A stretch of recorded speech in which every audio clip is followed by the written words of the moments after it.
এই মুহূর্তে আমন্ত্রণ জানাচ্ছি জাতীয় নাগরিক কমিটির মুখ্য সম্পাদক সার্জিস আলমকে ওনার গুরুত্বপূর্ণ বক্তব্য প্রদানের জন্য।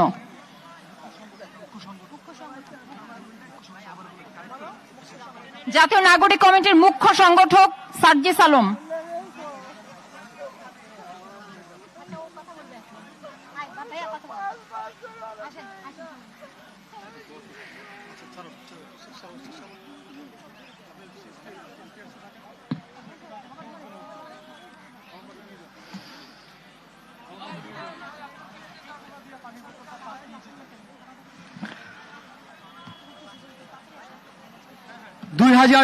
সালের ছাত্র জনতার এই অভ্যুত্থান আমার শহীদের এক গর্ভধারিণী মা আজকে আমাদের সামনে চোখের পানি ফেলতে ফেলতে নিজের ছেলের কবরের সন্ধান চায়। সেদিন চট্টগ্রামে গিয়েছি, 1 বছরের ছোট্ট ইয়ানা আমাকে জিজ্ঞাসা করে তার ভাই কোথায়। আরেক শহীদের মা আমাকে জিজ্ঞাসা করে তার ছেলেকে একটা বুলেট বুকে বিদ্ধ করলেই তো তার জীবন চলে যেত, কেন 9টা বুলেট খুনি হাসিনার হুকুমে তার বুকে মারা হয়েছে। আরেক মা আমাকে এক শহীদ ভাইয়ের নিথর দেহ দেখায়, স্ট্রেচারে পড়ে আছে, সেই দেহর পাশে তার শরীরের তার মাথার মগজটা আলাদা করে পড়ে আছে। আরেক শহীদ বাবা আমাকে তার সন্তানের নিথর দেহ দেখায়, যেই দেহ খুনি হাসিনার হুকুমে খুন করে 2 পুলিশ সদস্য এপিসির উপর থেকে নিজে ছুঁড়ে মারছে। আমার ভাই খোকন এখানে বক্তব্য দিয়ে গিয়েছে, যেই খোকন ভাইয়ের মুখে ওই খুনি হাসিনার হুকুমে বুলেট দিয়ে তার মুখ ঝাঁঝরা করা হয়েছে। আমার টাঙ্গাইলের 18 বছর বয়সের ভাই হিমেল, যার মুখে ওই খুনি হাসিনার হুকুমে পুলিশের কিছু সদস্য 350 ছড়া বুলেট মেরেছে। 2024 সালের ছাত্র জনতার অভ্যুত্থানের হাজারো এমন চিত্রের মধ্যে এগুলো হচ্ছে কয়েকটি চিত্র। বিগত 16 বছর ধরে এই দেশে খুনি হাসিনা এই দেশের মানুষকে, জনগণকে বিভিন্ন ট্যাগ দিয়ে, বিভিন্ন রাজনৈতিক নাম দিয়ে, বিভিন্ন মতাদর্শের নাম দিয়ে যেভাবে খুন করেছে, যেভাবে জেলে নিয়েছে, যেভাবে মামলা দিয়েছে, হয়রানি করেছে, তা আমরা এখনই ভুলতে বসেছি। আমরা বিগত 16 বছরে বাংলাদেশের সকল রাজনৈতিক দল বিভিন্ন সময়ে বিভিন্ন ভাবে তাদের বিরুদ্ধে বিভিন্ন ভাবে নামার চেষ্টা করেছি। আমরা কি সফল হয়েছিলাম? বিগত 16 বছরে যখন আমরা এককভাবে বিভিন্ন ব্যানার নিয়ে রাজপথে ওই খুনির বিরুদ্ধে নেমেছি, আমরা কিন্তু সফল হইনি। কিন্তু এই 16 বছরের জুলুম অত্যাচারের পরে সকল রাজনৈতিক মতাদর্শ, দল, মত, ধর্ম, বর্ণ, বয়স ভুলে গিয়ে যখন আমরা ঐক্যবদ্ধভাবে রাজপথে নেমেছি, খুনি হাসিনা দেশ ছেড়ে পালিয়েছে। কিন্তু খুনি হাসিনা দেশ ছেড়ে পালানোর পর এই নতুন বাংলাদেশে আজ কি ঘটছে সেগুলো আমাদের দেখা খুবই গুরুত্বপূর্ণ। এই নতুন বাংলাদেশে আজকে জেলায় জেলায়, থানায় থানায় বিভিন্ন ভাবে আমার যারা শহীদ ভাই, শহীদ পরিবার, আহত যোদ্ধা, তাদেরকে নিয়ে মামলাগুলো নিয়ে পলিটিক্যাল নেগোসিয়েশন হচ্ছে। আজকে টাকার বিনিময়ে মামলা লেখা হচ্ছে, টাকার বিনিময়ে মামলা উইথড্র হচ্ছে। আমরা ওই পুলিশ সদস্যদের বাংলাদেশ পুলিশকে একটি কথা স্পষ্ট করে জানাতে চাই, ওই খুনি হাসিনা বিগত 16 বছরে আপনাদের এই প্রতিষ্ঠানটিকে টিস্যুর মতো ব্যবহার করেছিল।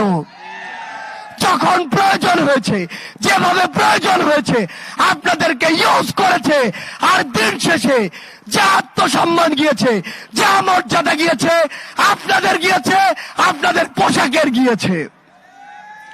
কিন্তু আজ এই অভ্যুত্থান পরবর্তী সময়ে আপনাদের ওই পোশাক থেকে যদি ওই খুনি হাসিনার দোসররা কিংবা অন্য কেউ কিংবা অন্য কোন গোষ্ঠী অন্য কোন ভাবে ব্যবহার করার চেষ্টা করে, তাহলে আপনাদেরকে এক সময় আস্থা করে নিক্ষেপিত হতে হবে। বাংলাদেশ সেনাবাহিনী 2009 সালে তাদের যে ইমেজ, সেই ইমেজটি হারিয়েছে। ওই বিডিআর হত্যাকাণ্ডে যখন তাদের অফিসার ভাইদেরকে হত্যা করা হয়, তারা নিশ্চুপ ছিল ওই খুনি হাসিনার চক্রান্তে, খুনি হাসিনার হুকুমে। ওই শাপলা চত্বরে যখন আমাদের ভাইদেরকে বিভিন্ন ট্যাগ দিয়ে উগ্রপন্থী বলে হত্যা করা হয়েছিল, তখন যখন বাংলাদেশ সেনাবাহিনী তাদের জায়গা থেকে ওই তাদের পাশে দাঁড়ায়নি, প্রতিবাদটি করেনি, তখন তাদের ইমেজের ক্ষুণ্ণ হয়েছিল। 2024 সালে ওই কারফিউ দিয়ে খুনি হাসিনা যখন মসনদে টিকে থাকতে চেয়েছিল, তখন সেনাবাহিনী রাজপথে নেমে তাদের ইমেজের ক্ষুণ্ণ করেছিল। কিন্তু এই 24-এর অভ্যুত্থানে 5ই আগস্টে ওই খুনি হাসিনার হুকুমে এদেশের গণমানুষের উপরে গুলি না চালিয়ে, বুক ঝাঁঝরা না করে জনগণের পাশে দাঁড়ানোর জন্য সেনাবাহিনী তার পুরো আত্মসম্মান আবারও ফিরে পেয়েছে।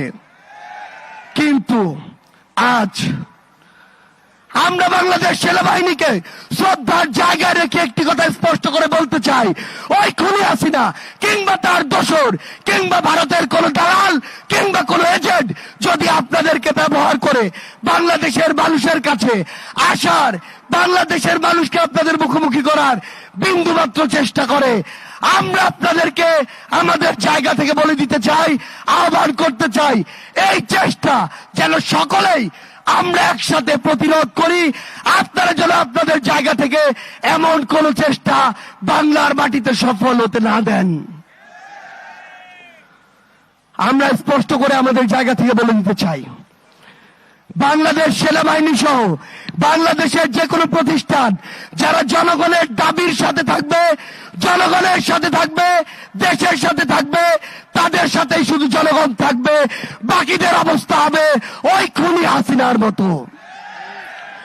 ভারতকে একটা কথা স্পষ্ট করে বলে দিতে চাই, ভারতের সাথে বাংলাদেশের সম্পর্ক তখনই হবে যখন ভারতের সাথে বাংলাদেশের সম্পর্ক হবে সম্মানের, যখন ভারতের সাথে বাংলাদেশের সম্পর্ক হবে সমতার।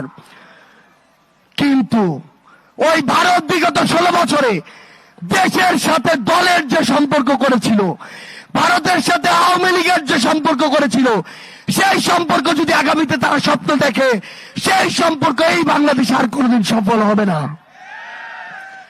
আমরা একটি কথা স্পষ্ট করে বলে দিতে চাই, এই বাংলাদেশে হিন্দু, মুসলিম, বৌদ্ধ, খ্রিস্টান, আমাদের পাড়ের ওই আদিবাসী ভাইরা আমরা একসাথে থাকবো, একসাথে লড়বো।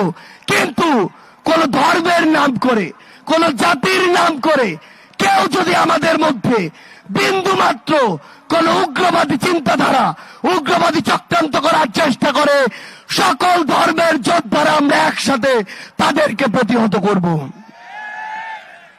আমরা একটি কথা আমাদের জায়গা থেকে স্পষ্ট করে বলে দিতে চাই, সেটি হচ্ছে এই বাংলাদেশে বিগত 16 বছরে এই যে গুমগুলো হয়েছে, এই যে খুনগুলো হয়েছে, এই যে হত্যাগুলো হয়েছে, এই যে জুলুমগুলো হয়েছে, এই যে গণপ্রজাতন্ত্রী বাংলাদেশ, গণতন্ত্রের বাংলাদেশকে গণজুলুমতন্ত্রের বাংলাদেশে পরিণত করা হয়েছে, সেই বাংলাদেশকে আবার যদি কেউ ওই পুরনো কায়দায় ফিরিয়ে নিতে চায়, আমরা আর তাদেরকে সেই সুযোগ দিব না। আমরা কি সেই সুযোগ দিব? আমরা কি সেই সুযোগ দিব? আমরা কি 24-এর অভ্যুত্থানে সেই স্পিরিটকে ধারণ করি? আমরা কি সেই স্লোগানে গলা মিলাতে পারি? ফাঁসি ফাঁসি ফাঁসি চাই, খুনি হাসিনার ফাঁসি চাই, ফাঁসি ফাঁসি ফাঁসি চাই, খুনি হাসিনার ফাঁসি চাই, ফাঁসি ফাঁসি ফাঁসি চাই। দিল্লি না ঢাকা, দিল্লি না ঢাকা, ক্ষমতা না জনতা, ক্ষমতা না